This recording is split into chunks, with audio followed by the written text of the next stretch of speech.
조 바이든 민주당 후보가 고향 펜실베니아에서도 트럼프 대통령을 역전했습니다. 이대로 리드를 지키면 바이든 후보의 승리가 확정됩니다. 대통령 비밀경호국은 바이든 후보에 대한 경호를 강화했습니다. 바이든 후보의 대선 승리가 가까워지면서 트럼프 대통령이 긴급 회견을 열고 불복하겠다는 뜻을 밝혔습니다.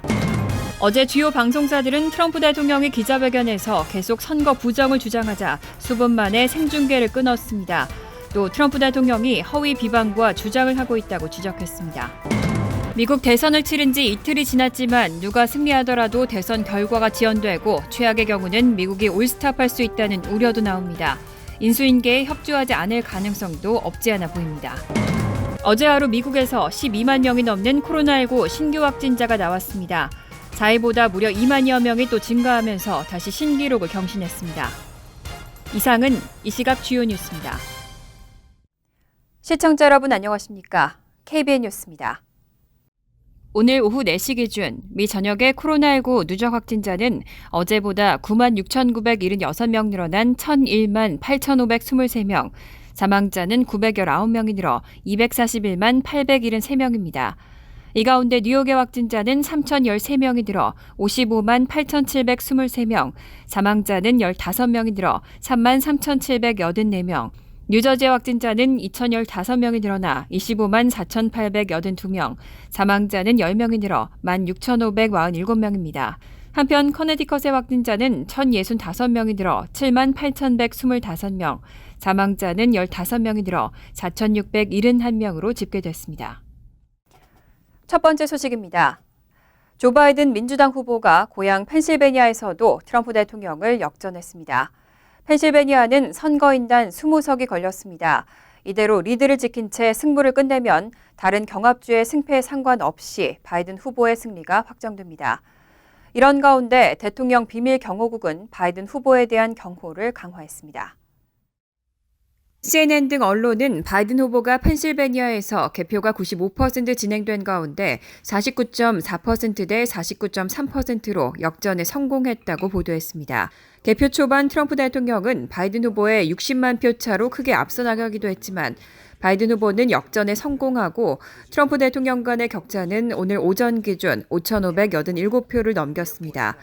전문가들은 아직 바이든 후보에게 유리한 필라델피아 등 도심권의 우편투표 개표가 남아있는 만큼 양측 간의 격차는 더 벌어질 것으로 전망했습니다. 앞서 바이든 후보는 16명의 선거인단 자리를 두고 다투는 조지아주에서도 역전에 성공했습니다. 개표 중반까지만 해도 두 후보 간의 득표율 격차가 10% 이상 벌어지며 트럼프 대통령이 우세였습니다. 하지만 후반으로 접어들면서 바이든 후보가 맹렬한 추격을 벌여 결국 역전에 성공했습니다. 다만 개표율이 99%인 가운데 해외 파병 군인의 부재자 투표가 대다수인 남은 1%에서 바이든 후보가 끝까지 리드를 지킬지는 속단하기 어렵지만 바이든 후보가 조지아주를 잡으면 다른 경합주를 제외하더라도 총 269명의 선거인단을 획득합니다. 여기에 선거인단 20명인 펜실베니아주까지 확보하면 트럼프 대통령에게 대승을 거둘 것이란 전망입니다. 한편 바이든 후보의 당선이 임박해지면서 대통령 비밀경호국이 바이든 후보에 대한 경호를 강화하고 있습니다.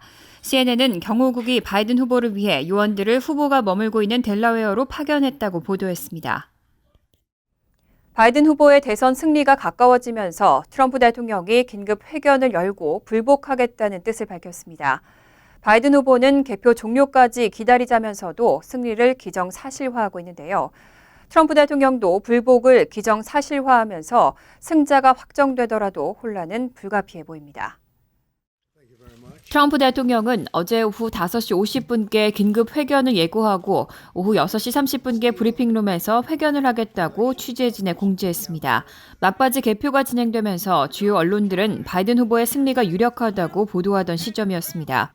트럼프 대통령은 4일 새벽 백악관에서 조기 승리 선언을 한 뒤에 모습을 드러내지 않다가 어제 단상에 오르자마자 합법적 투표만 집계하면 자신이 쉽게 이긴다고 말문을 열었습니다. 자신이 우세를 보였던 개표 초중반의 표를 합법적 투표로 이후에 바이든 후보의 역전을 허용했던 상당수의 우편 투표 등 개표 중후반의 표는 합법적이지 않은 투표로 규정한 겁니다.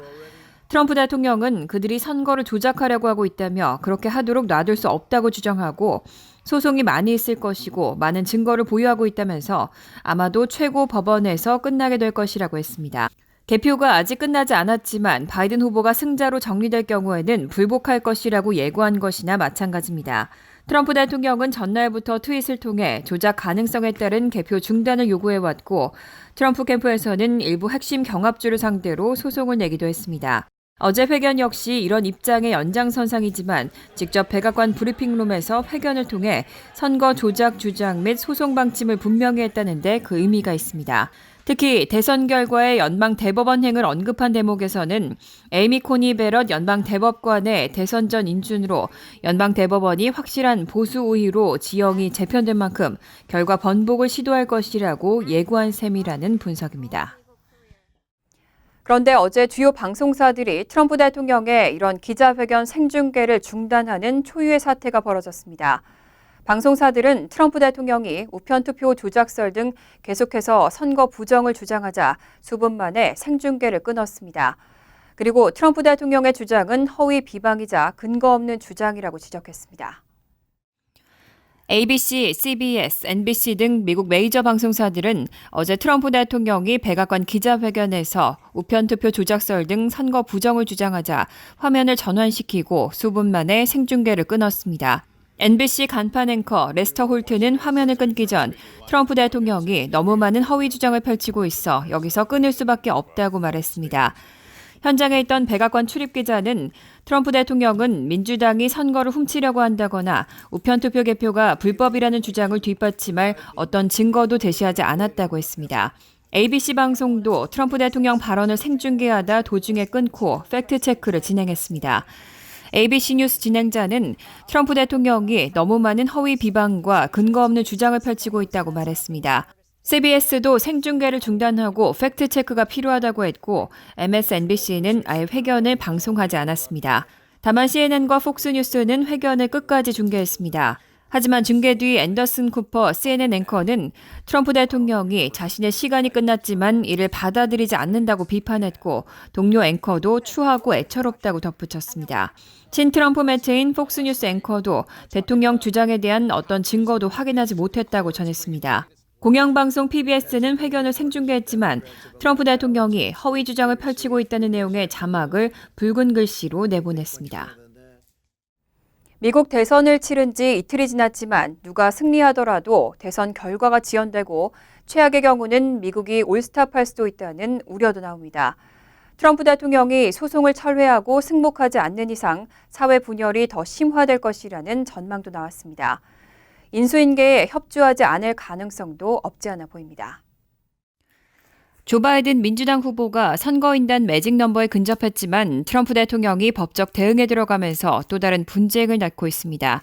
바이든 후보는 승리를 위한 매직 넘버 270에 근접해 있고 개표가 완료되지 않은 주들에서도 유리한 고지를 점하고 있는 만큼 승리할 가능성이 큽니다. 하지만 문제는 바이든이 선거인단을 채우고 승리를 선언하더라도 이미 소송전에 들어간 트럼프 대통령이 승복하지 않을 것이라는 점입니다. 트럼프 대통령이 소송 철회와 승복 등 마음을 바꾸지 않는 한 대선 결과가 지연되고 미국이 올스톱할 수 있다는 우려도 나옵니다. 특히 누가 최종 승자가 되든 이 사안을 대법원까지 끌고 갈 경우 혼란이 장기화될 것으로 보이고 트럼프 대통령이 우편투표는 사기라는 부정선거 프레임으로 향후 전국을 이끌면서 미국 사회 분열이 더욱 심화될 것으로 보입니다. 만약 트럼프 대통령이 최종 승자로 판명나더라도 그때까지 국정 운영 동력 상실은 불보듯 뻔하고 외교가 멈출 가능성도 있습니다. 바이든이 이기더라도 마찬가지입니다. 당선 즉시 인수위 출범을 시작으로 백악관 비서실장과 국무장관 등 핵심 요직 인선을 통해 내년 1월 20일 취임까지는 인수인계 작업을 해야 하는데 늦은 만큼 준비가 허술해질 가능성이 큽니다. 트럼프 행정부가 인수인계에 협조하지 않을 가능성도 없지 않습니다. 이 때문에 바이든이 이겨도 인수위가 역대 미국 정권 교체기 중 가장 어려운 시기를 보낼 것이라는 전망이 나오고 있습니다. 트럼프 대통령은 선거 패배가 확정되면 남은 기간 레임덕이 불가피한 상황입니다. 그런데 이 남은 기간 동안 트럼프 대통령이 마치 집권 2기를 시작한 것처럼 마이웨이식으로 행동할 것이라는 보도도 나왔습니다. 특히 해임과 행정명령을 남발할 것이라는 우려도 나옵니다. 트럼프 대통령은 선거 패배 시 남은 기간 레임덕이 불가피한 상황입니다. 하지만 한편으로는 소송전을 전개하면서 다른 한편으로는 인사권과 행정권을 휘두르는 마이웨이로 대선 불복 행보를 이어갈 것이라는 전망이 나왔습니다. 어제 정치 전문 매체 폴리티코는 익명의 관계자 3명을 인용해 트럼프 대통령과 보좌진은 트럼프 대통령이 최대한 대통령답게 보일 수 있도록 현직의 프리미엄을 모두 활용한다는 계획을 세웠다고 보도했습니다. 폴리티코는 특히 트럼프 대통령의 대선 후 통치 어젠다가 고위 참모 및 장관 몇 명을 해임하는 것으로 수일 내 시작할 수 있다고 설명했습니다. 해임될 수 있는 인사로는 그동안 눈엣 가시로 여겨졌던 크리스토퍼 레이 연방수사국 국장과 마크 에스퍼 국방장관 등을 꼽았습니다. 백악관과 가까운 한 공화당 인사는 폴리티코에 누가 충성했고 유능했는지가 첫 번째 기준이 될 것이라고 말했습니다. 해임 카드를 휘두른 이후에는 여전히 분주히 일한다는 것을 보여주고자 무역과 제조업, 중국 관련 등 전 분야에서 지지자들이 선호하는 행정명령을 쏟아낼 것으로 예상됐습니다. 문화, 사회 이슈에 대한 행정명령도 내릴 것으로 전망됐습니다. 폴리티코는 또 트럼프 대통령이 현장 방문 일정을 재개할 수 있을 것이라고 예측했습니다.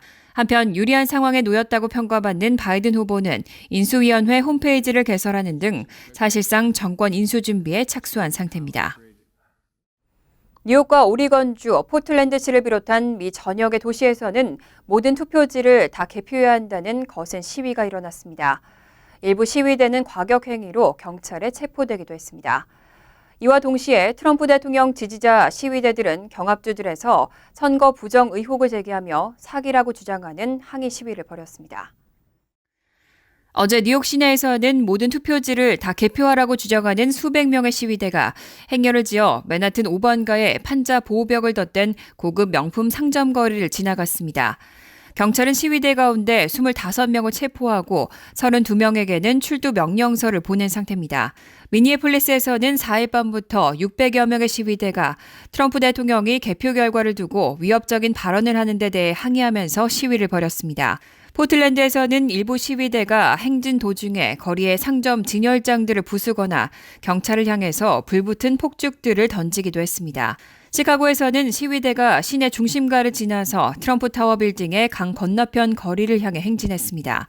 로스앤젤레스, 휴스턴, 피츠버그, 샌디에이고에서도 개표 중단에 대한 항의 시위가 이어졌습니다. 반면 피닉스와 디트로이트, 필라델피아 등 경합 지역에서 벌어진 트럼프 지지자들의 시위는 비교적 소규모로 산발적으로 진행됐습니다. 디트로이트에서는 수십 명의 트럼프 지지자들이 부지자 투표 개표가 진행되고 있는 시내 컨벤션 센터 앞에 모여 표를 훔치는 것을 중지하라, 사기를 그만둬라는 등의 손팻말을 들고 시위를 벌였습니다. 이와 관련해 미시간주 데이나 네셀 법무장관은 민주당과 공화당 일반 시민들 모두가 투 개표 결과와 통계에 공개적으로 접근할 수 있다며 모든 투표지가 공정하고 정확하게 계산되고 있다는 것을 얼마든지 확인할 수 있다고 강조했습니다. 연방우체국의 자체 조사 결과 격전지인 펜실베니아와 노스캐롤라이나주에서 사전 우편 투표 약 4,250표가 분실된 것으로 나타났습니다. 또 지난 4일 미 전역에서는 약 15만 표의 우편 투표용지가 선거일 하루 늦게 도착했습니다. 주에 따라서는 선거 당일 도착분까지만 인정하기 때문에 일부 표는 무효가 됐을 수도 있다는 의미입니다. USPS는 오늘 워싱턴 DC 연방지방법원에서 에미 설리번 판사의 심리로 속개된 재판에서 직원들이 일부 우편투표용지에 봉투 스캔 작업을 빠뜨렸을 수 있다며 펜실베니아와 노스캐롤라이나주에서 사전 우편투표 약 4,250표가 분실됐다고 밝혔습니다. 로이터 통신은 이 가운데 5일 펜실베니아주의 우편물 집화장 3곳에서 약 1,700표를 확인해 개표소에 배달 중이라고 전했습니다. USPS가 법원에 제출한 자료에 따르면 선거일보다 하루 늦은 지난 4일 하루 미국 전역에서는 약 15만 표의 우편투표용지가 해당 개표소에 최종 도착했습니다. 주에 따라서는 선거 당일 도착분까지 유효표로 인정하는 만큼 배달 지연으로 일부 표가 무효가 됐을 가능성도 있습니다. 다만 USPS의 자료만으로는 이런 무효표의 수를 파악하기는 어렵다는 입장입니다. 이와 관련해 USPS의 데이빗 파튼하이머 대변인은 의문이 제기된 우편 투표용지의 97%가 규정에 따라 제 시간에 배달됐다고 해명했습니다. 이번 소송은 전미흑인 지위향상협회 측이 제기한 것으로 협회는 USPS 측이 사전 우편투표용지를 신속히 배달할 수 있는데도 관련 규정과 장비를 개선하는 데 적극적이지 않았고 결과적으로 참정권 행사를 방해했다고 지적했습니다. 대선으로 미 전역이 혼란스러운 가운데 어제 하루 미국에서는 12만 명이 넘는 코로나19 신규 확진자가 나왔습니다. 4일보다 무려 2만여 명이 또 증가하면서 다시 신기록을 경신했습니다. 뉴저지에서도 하루 확진자가 2,000명을 넘기면서 주정부는 추가 제재 조치를 내놓을 수 있다고 경고했습니다.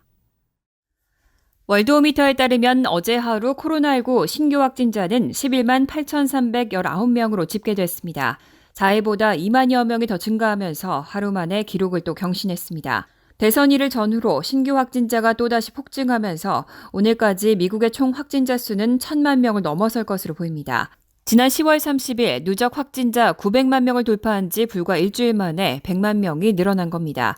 누적 확진자 수가 800만 명에서 900만 명으로 늘어나는 데는 14일이 걸린 것을 감안하면 확산 속도가 가파르게 빨라지고 있음을 보여주고 있습니다. 뉴욕과 뉴저지의 신규 환자 발생도 계속 증가하고 있습니다. 어제 필 머피 뉴저지 주지사는 지난 3일간 6,408명의 확진자가 추가됐다고 밝히고 주정부 차원의 추가 제재가 분명 필요한 상황이라며 조만간 비필수업소 영업 금지 등의 조치가 이뤄질 가능성을 시사했습니다. 뉴욕주에서는 타주 방문객에 대한 코로나19 검사를 의무화하는 규정을 4일부터 적용하기 시작했습니다. 새 규정에 따르면 타주 방문객은 뉴욕주에 들어오기 전 사흘 이내에 코로나19 검사를 받아 음성이 나와야 하고 뉴욕주 도착 후 4일간 자가 격리한 뒤 나흘째 다시 검사를 받아 음성을 받으면 격리 의무가 해제됩니다. 뉴저지주에서도 사업주의 방역 의무와 책임을 확대하는 행정명령이 5일부터 발효된 상태입니다. 뉴욕 한인회는 코로나19 사랑 나눔 릴레이 펀드 캠페인을 통해 700가정이 넘는 한인 취약계층을 지원했습니다. 현재 2차 수혜자 신청도 받고 있는 만큼 한인 사회에 많은 관심이 필요합니다. 한인회는 어려운 이웃을 돕기 위한 보다 적극적인 참여를 당부했습니다. 뉴욕 한인회가 코로나19 사랑 나눔 릴레이 펀드 캠페인을 통해 한인 취약계층 766가정을 지원했습니다. 뉴욕 한인회는 어제 오후 맨하튼 한인회관에서 기자회견을 통해 지원 내역을 밝혔습니다. 한인회는 10월 9일까지 접수된 신청자들을 대상으로 지난 10월 27일부터 30일까지 1차 배분을 완료했습니다. 지역별로 보면 퀸즈가 633가정으로 가장 많았고 뉴저지 97가정, 메트로폴리탄 일원 36가정입니다. 1차 지원은 11만 6,800달러 상당으로 2인 이하 가정은 100달러, 3인 이상 가정에는 200달러의 식품권을 전달했습니다. 이들 가정은 앞으로 2차례 더 400에서 800달러를 추가로 지원받게 됩니다. 한인회는 2차 수혜자 신청을 받고 있습니다. 찰수윤 회장은 현재 모인 후원금 기준으로 추가 900가정을 더 도울 수 있을 것으로 보인다며 신청을 당부했습니다. 지금 현재 펀레이징 된 금액으로서는 한 900가정 정도 저희가 지금 준비가 돼 있고 만약에 그 가정 신청 수가 더 늘어난다고 하면은 저희가 이 모금 활동을 통해서 조금 더 많은 금액을 저희가 지금 모금을 해야 되는 그런. 이번 캠페인으로 조성된 기금은 총 108만 147달러 95센트, 270여 명의 개인과 단체가 적게는 1불부터 많게는 10만 달러까지 정성을 보탰습니다. 뉴욕 한인회는 더 많은 한인들이 도움의 손길을 필요로 한다며 한인 사회에 관심을 당부했습니다. 캠페인 참여는 뉴욕 한인회 웹사이트를 통해 할 수 있습니다.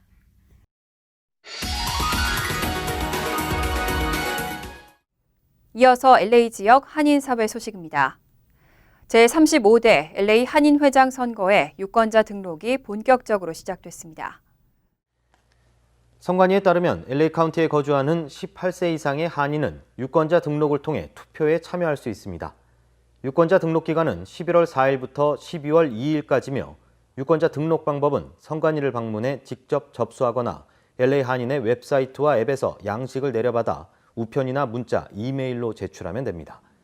제35대 LA 한인회장 선거일은 오는 12월 12일 토요일 오전 9시부터 저녁 7시까지며 현장 투표소 위치는 차후 공개될 예정입니다.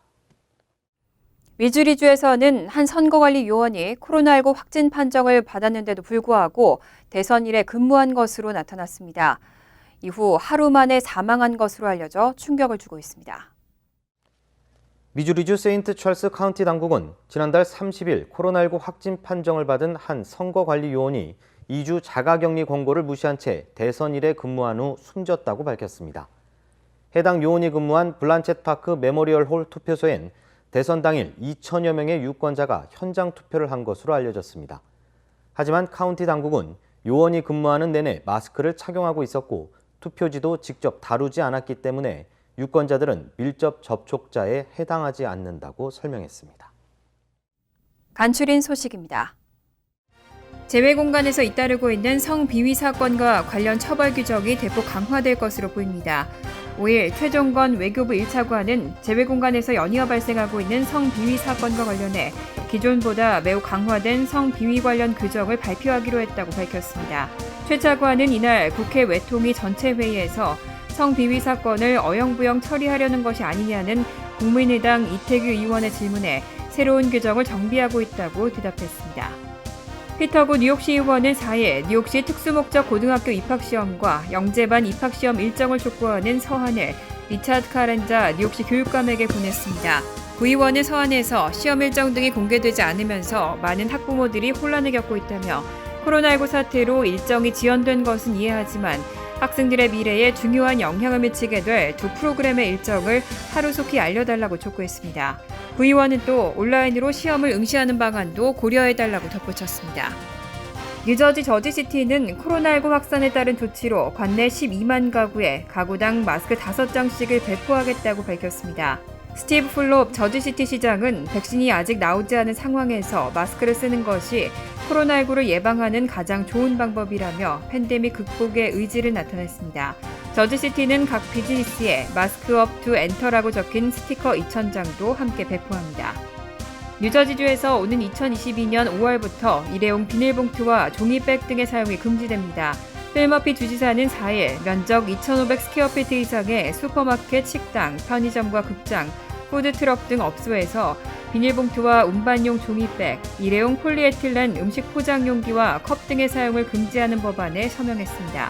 법안에는 또 2021년 11월부터는 식당 등 요식업소에서 고객의 요청이 없는 한 플라스틱 빨대를 사용하지 못한다는 내용도 포함됐습니다.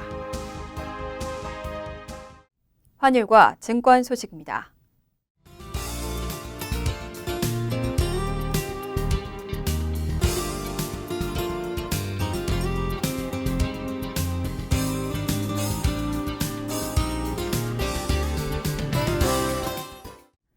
이어서 날씨입니다. 토요일은 화창하겠습니다. 낮 최고 기온은 72도, 섭씨 22도, 밤 최저 기온은 51도, 섭씨 11도로 예상됩니다. 일요일도 화창한 날씨가 이어지겠습니다. 월요일 역시 화창하겠습니다. 이상으로 KBN 뉴스를 마칩니다. KBN과 함께 즐거운 저녁 되시기 바랍니다.